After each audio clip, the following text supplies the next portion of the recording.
Hi hello welcome back. ഇന്ന് വന്നിട്ടുള്ളത് ഗോതമ്പ് പൊടി വെച്ചിട്ട് സോഡപ്പൊടി ഒന്നും ചേർക്കാതെ മാവ് കലക്കിയ ഉടനെ തന്നെ നമുക്ക് ചുട്ടെടുക്കാൻ പറ്റുന്ന അടിപൊളി ടേസ്റ്റി ആയിട്ടുള്ള ഒരു പഴംപൊരിയുടെ റെസിപ്പിയാണ് കേട്ടോ.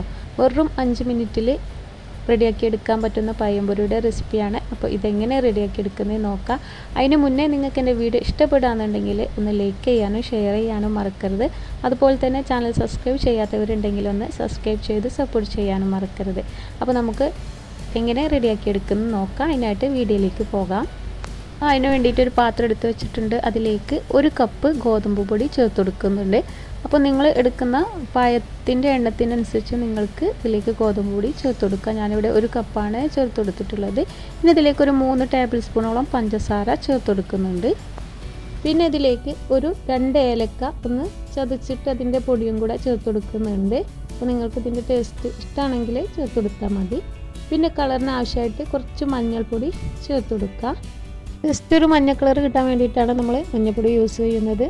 പിന്നെ ഇതിലേക്ക് ഒരു 2 ടേബിൾ സ്പൂണോളം തൈര് ചേർത്ത് കൊടുക്കുന്നുണ്ട്. നമ്മൾ ഈ ഒരു മാവ് തലേന്ന് തന്നെ കൂട്ടി വെച്ചിട്ടൊന്നുമല്ല ചുട്ടെടുക്കുന്നത്. അതുപോലെ തന്നെ ദോശമാവൊന്നും ചേർത്ത് കൊടുക്കുന്നില്ല.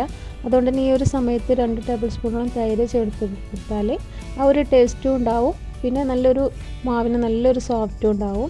ഇനി ഇതിലേക്ക് കുറച്ച് വെള്ളം കൂടെ ഒഴിച്ചിട്ട് നമുക്കിതൊന്ന് കലക്കിയെടുക്കുക. അധികം ലൂസ് ആവാത്ത രീതിയിൽ കുറച്ച് കട്ടിയോടെയാണ് ഇതിന് മാവ് കലക്കിയെടുക്കേണ്ടത്. അപ്പോൾ ഇളം ചൂടുള്ള വെള്ളമാണ് ഞാൻ ചേർത്ത് കൊടുത്തിട്ടുള്ളത്. കൈയൊക്കെ തൊടാൻ പാകത്തിനുള്ള ഇളം ചൂട് വെള്ളം വെച്ചിട്ടാണ് നമ്മളിത് കലക്കിയെടുക്കുന്നത്. അപ്പോൾ മാവ് ഇവിടെ കലക്കിയെടുത്തിട്ടുണ്ട്. ഈ ഒരു കട്ടിയിലാണ് ഇപ്പോൾ മാവ് ഞാൻ കലക്കിയെടുത്തിട്ടുള്ളത്. പിന്നെ ഇതിലേക്ക് കുറച്ച് ഉപ്പ് ചേർത്ത് കൊടുക്കുക. മധുരമൊന്ന് ബാലൻസ് ആവാൻ വേണ്ടിയിട്ട് കുറച്ച് ഉപ്പ് ചേർത്ത് കൊടുക്കുന്നുണ്ട്. പിന്നെ ഇത് എള്ളാണ്, കറുത്ത എള്ളാണ് ചേർത്ത് കൊടുക്കുന്നത്. അതൊന്ന് കഴുകി ഒന്ന് അതിലുള്ള കല്ലും പൊടിയൊക്കെ കളഞ്ഞതിന് ശേഷം നമുക്കിതിലേക്ക് ചേർത്ത് കൊടുക്കുക. ഇത് ഓപ്ഷണലാണ്, വേണമെന്നുണ്ടെങ്കിൽ ചേർത്ത് കൊടുത്താൽ മതി. എന്നിട്ടൊന്ന് നല്ല രീതിയിലൊന്ന് മിക്സാക്കി കൊടുക്കുക.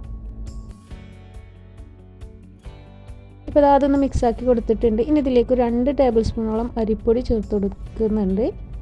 ഈ ഒരു അരിപ്പൊടിയും കൂടെ ചേർത്ത് കൊടുക്കുമ്പോൾ പഴംപൊരിക്ക് നല്ലൊരു ക്രിസ്പി ആയിട്ട് നമുക്ക് കിട്ടും. അതിന് വേണ്ടിയിട്ടാണ് നമ്മൾ ഈ ഒരു സമയത്ത് ചേർത്ത് കൊടുക്കുന്നത്. ഇനി ഇതൊന്ന് കലക്കിയെടുക്കുക. ഈ ഒരു സമയത്ത് മാവ് ടൈറ്റായി വന്നാൽ കുറച്ചും കൂടി ഒരു 2 ടേബിൾ സ്പൂണോളം വെള്ളം ഒഴിച്ചിട്ട് നമുക്കിത് കുറച്ചും കൂടെ ഒന്ന് ലൂസാക്കി കൊടുക്കുക.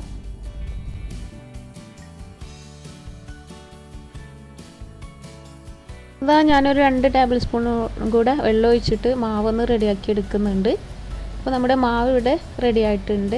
ഈ ഒരു ലൂസിലാണ് മാവ് ഉണ്ടാവുക. അധികമായിട്ട് കട്ടിയാവാൻ പാടില്ല, എന്നാൽ അധികമായിട്ട് ലൂസാവാനും പാടില്ല.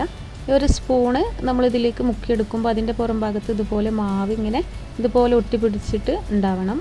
ഇതേ രീതിയിലാണ് മാവ് വേണ്ടത്. ഇനി ഇതിലേക്കുള്ള പഴം ഒന്ന് കട്ട് ചെയ്തെടുക്കുക.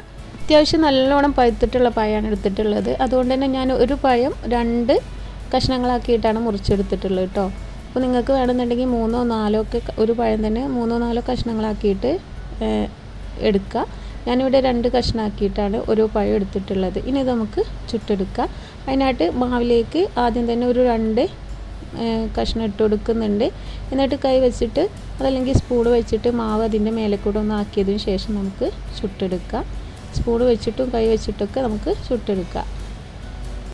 അപ്പോൾ പൊരിച്ചെടുക്കാൻ വേണ്ടിയിട്ട് ഒരു ചീനച്ചട്ടിയിലേക്ക് കുറച്ച് ഓയിൽ ഒഴിച്ച് കൊടുത്തിട്ടുണ്ട്. ഓയിൽ നല്ലോണം ചൂടായതിന് ശേഷം നമുക്ക് മീഡിയം ഫ്ലെയിമിലാക്കി വെക്കാം.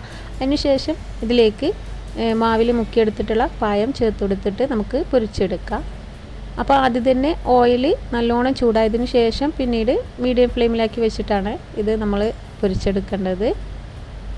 ലോ ഫ്ലെയിമിലാക്കി വെച്ചാൽ എണ്ണ കുടിക്കാനുള്ള ചാൻസ് ഉണ്ട്. അതുകൊണ്ട് മീഡിയം ഫ്ലെയിമിലാക്കി വെച്ചതിന് ശേഷം നമുക്ക് ഇതിലേക്ക് ഇത് പൊരിച്ചെടുക്കാം.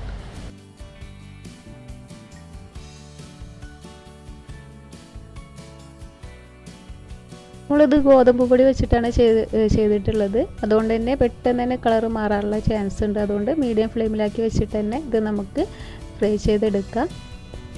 അപ്പോൾ ഒരു ഭാഗം ഒന്ന് വെന്ത് വന്നിട്ടുണ്ട്, കളർക്കൊന്ന് മാറി വന്നിട്ടുണ്ട്. അപ്പോൾ ഞാനിത് ഒന്ന് തിരിച്ചിട്ട് കൊടുക്കുന്നുണ്ട്. ഈ ഒരു ഭാഗം കൂടെ ഒന്ന് കളർ മാറി വന്നാൽ നമുക്കിത് കോരി മാറ്റി വെക്കാം.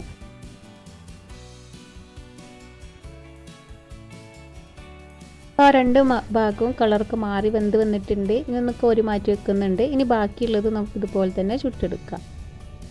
അപ്പോൾ ആ പഴംപൊരി ഇവിടെ റെഡി ആയിട്ടുണ്ട്. വെറും 5 മിനിറ്റിന് ഉള്ളിൽ സോഡപ്പൊടി ഒന്നും ചേർക്കാതെ നമ്മൾ മാവ് കലക്കിയ ഉടനെ തന്നെ ഗോതമ്പ് പൊടി വെച്ചിട്ട് ചെയ്തെടുത്തിട്ടുള്ള അടിപൊളി പഴംപൊരിയുടെ റെസിപ്പിയാണ് കേട്ടോ. നിങ്ങളെല്ലാവരും ഒന്ന് ഉണ്ടാക്കി നോക്കണം, എന്തായാലും ഇഷ്ടപ്പെടും. അപ്പോൾ നിങ്ങൾ ഉണ്ടാക്കി നോക്കുകയാണെങ്കിൽ എന്തായാലും ഒന്ന് ഫീഡ്ബാക്ക് അറിയിക്കാൻ മറക്കരുത്. അതുപോലെ തന്നെ എൻ്റെ വീഡിയോ ഇഷ്ടപ്പെടാന്നുണ്ടെങ്കിൽ ലൈക്ക് ചെയ്യാനും ഷെയർ ചെയ്യാനും മറക്കരുത്. കൂടെ തന്നെ ചാനൽ സബ്സ്ക്രൈബ് ചെയ്യാത്തവരുണ്ടെങ്കിൽ ഒന്ന് സബ്സ്ക്രൈബ് ചെയ്ത് സപ്പോർട്ട് ചെയ്യാനും മറക്കരുത്. അപ്പോൾ ഇന്നത്തെ ഈ റെസിപ്പി എല്ലാവർക്കും ഇഷ്ടപ്പെട്ടെന്ന് വിചാരിക്കുന്നു. പുതിയ റെസിപ്പിയുമായിട്ട് വീണ്ടും കാണാം. താങ്ക്